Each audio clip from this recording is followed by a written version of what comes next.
In this video, I'm going to show you how you can easily add links to your YouTube channel.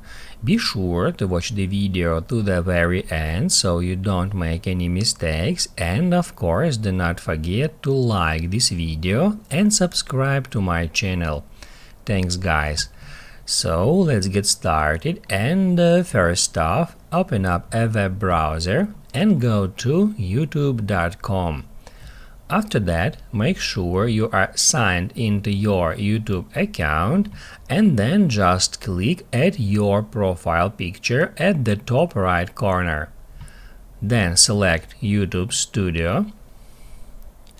And once you are on a YouTube Studio, you need to find the customization option right here towards the left side of the screen. Just click on it.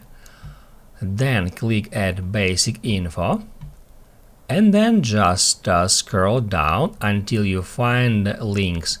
That's where we can add up to 5 different links to our YouTube channel. To add a link, click right there, then enter a title, and also enter URL.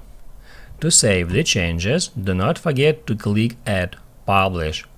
Also, right from here we are able to delete some links.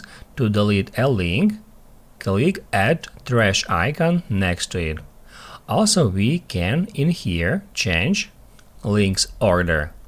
To save the changes, do not forget to click at Publish. After that, we can go to our channel, and if we click right over here, we can find all the links we have added.